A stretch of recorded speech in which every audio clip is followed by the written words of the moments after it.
Hi friends, welcome to Venky connects. కొన్ని రోజులుగా ఏ TV channel చూసినా నారా లోకేష్ గారు మరి పార్టీకి భవిష్యత్తులో యువతకు ఒక భరోసా ఇవ్వాలన్నా, పార్టీకి భరోసా ఇవ్వాలన్నా నారా లోకేష్ గారిని డిప్యూటీ సీఎంగా ప్రమోట్ చేయాలని చెప్పి మేమందరం కూడా కోరుకుంటున్నాం సార్. ఏ న్యూస్ పేపర్ చూసినా, సోషల్ మీడియాలో చూసినా డిప్యూటీ సీఎం నారా లోకేష్ గారిని చేయాలనేసి. అసలు ఆ డిప్యూటీ సీఎం నారా లోకేష్ గారు ఎందుకు అవ్వాలనుకుంటున్నారు, ఎందుకు ఎంతమంది ఇలా డిమాండ్ చేస్తున్నారు, ఈ వీడియోలో చూద్దాం. ఫస్ట్ అసలు డిప్యూటీ సీఎం అంటే ఏంటి? ఈ డిప్యూటీ సీఎం అనే పదవి రాజ్యాంగబద్ధమైన పదవి కాదు. సో వీళ్ళు ఎవరైతే గెలిచిన పార్టీ ఉంటుందో వాళ్ళు డిసైడ్ చేసుకుని ఒక డిప్యూటీ సీఎంగా పెడతారు. సో అట్లా ఈ కూటమి ప్రభుత్వం బీజేపీ, టీడీపీ, జనసేన కలిసి పవన్ కళ్యాణ్ గారిని డిప్యూటీ సీఎం చేశారు. ఈ డిప్యూటీ సీఎం అనే పదం అంటే నాకు ముందు ప్రభుత్వాలు ఏమి గుర్తొస్తాయి. అప్పుడు చూసినప్పుడు 5 మంది డిప్యూటీ సీఎం ఉన్నారంట.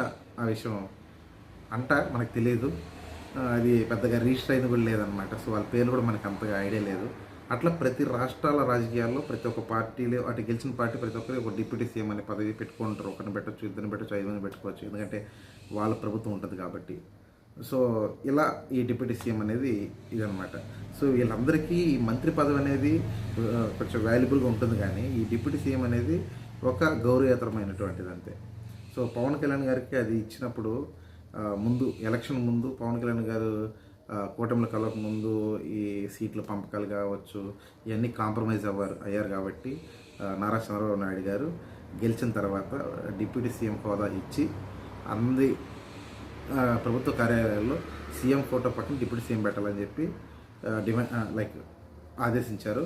అది ఫాలో అవుతూ ఉందన్నమాట. అసలు ఈ డిప్యూటీ సీఎం అనేది ఇప్పుడు చర్చలకు ఎందుకు వచ్చిందంటే ఇది పవన్ కళ్యాణ్ గారు తీసుకోవడం వల్ల. పవన్ కళ్యాణ్ గారు తీసుకోవడం లేమనేది ఆ డిప్యూటీ సీఎం అనే పదవికి ఒక గౌరవం వచ్చేసింది. ఎందువల్లంటే ఆయన ఒక సెలబ్రిటీ ఇమేజ్ ఉంది, ప్లస్ ఆయన చేసే పనులు మంచి పనులు, తను తీసుకునే డెసిషన్స్ కావచ్చు, ప్రజలకు మంచి చేయాలనే ఉద్దేశంతో చాలా హుందాగా స్పీడ్గా ఉండడం చూసి ఏమైందంటే టీడీపీ కార్యకర్తల్లో ఒక ఏమంటారు అంటే ఒక చిన్న నిరాశ ఉందన్నమాట. అయ్యో మన పార్టీ ఎక్కడ వెనకబడిపోతుందో, పవన్ కళ్యాణ్ గారు ఎలివేట్ అవుతున్నారు, ఇలాంటి ఒక చిన్న అనుమానం వల్ల వీళ్ళ కార్యకర్తల్లోనే కొంచెం కన్ఫ్యూజన్ వచ్చి ఇట్లయితే మన సమర్థతమైన నాయకత్వం ఉండదు చంద్రబాబు నాయుడు తర్వాత అని చెప్పి వీళ్ళందరూ దాన్ని డిమాండ్ చేయడం మొదలుపెట్టారనమాట. సో ఇది ఎంతవరకు వెళ్ళిపోయిందిరా అంటే డైరెక్ట్ బహిరంగ సభల్లో శ్రీనివాసరెడ్డి గారు పొలిటికల్ బ్యూరో మెంబరు, ఆయన కూడా చంద్రబాబు నాయుడు మీద విన్నవించడం, అట్లే సోషల్ మీడియాలో మహాసేన రాజేష్ గారితో ఆయన చెప్పడం, అండ్ టీవీ డిబేట్స్ విపరీతంగా ఏబిఎన్ టీవీ కావచ్చు, TV5 కావచ్చు, ఇట్లా కొన్ని ఛానళ్ళు విపరీతంగా రన్ చేస్తున్నారు.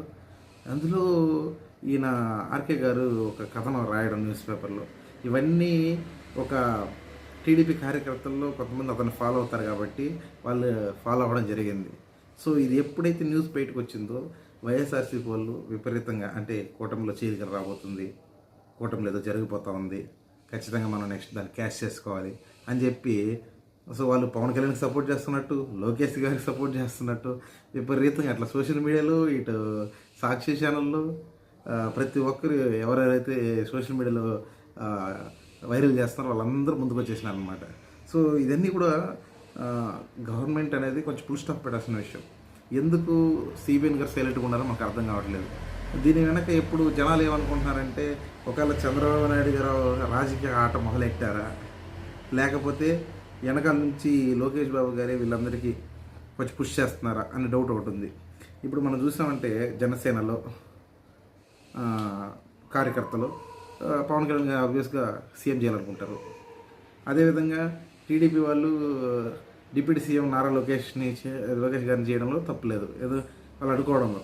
సో కార్యకర్తలకి ఎప్పుడు వాళ్ళ నాయకుడు పైన ఉండాలనే ఉంటుంది. బట్ నిజంగా దానికి అంత తగిన అర్హత ఉందా లేదా అనేది సో జనాలకు తెలుసు.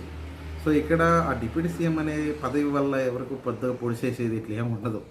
సో ఇక్కడ జరిగేది ఏంటంటే ఏదో దాన్ని ఇవ్వడం వల్ల గౌరవం పెరిగిపోతుంది, ఇదని ఇన్ని సంవత్సరాలు లేని ఈ డిప్యూటీ సీఎంకి అంత ఇంపార్టెన్స్ ఎందుకు వచ్చిందంటారు. కేవలం పవన్ కళ్యాణ్ గారి.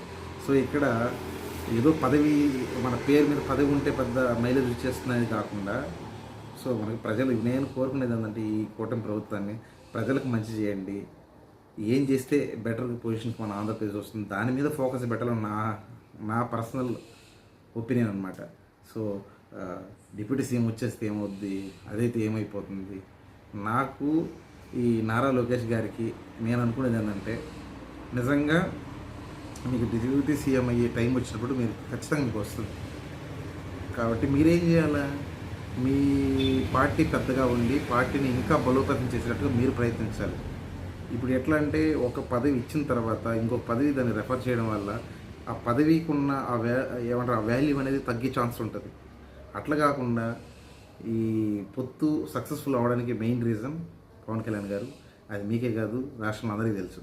సో ఇలాంటి వాటిని ఎంకరేజ్ చేయకుండా, అంటే లైక్ నేనేమంటున్నా అంటే కూటమి కన్ఫ్యూజన్ అవ్వకుండా, పార్టీ వచ్చి 6 నెలలు మాత్రమే అయింది, అంతలోగా మనం ఇంత కన్ఫ్యూజ్ చేసుకుని జనాల్ని ఇది చేయాల్సిన అవసరం లేదు. సో ఫస్ట్ జనాల డెవలప్మెంట్ గురించి కావచ్చు, యువతలో ఉన్న నిరుద్యోగ సమస్యలు కావచ్చు, వీటి గురించి ఆలోచించి మంచి మంచి డిసిషన్ తీసుకుంటే చాలా బాగుంటుందని నా పర్సనల్ ఫీలింగ్ అనమాట.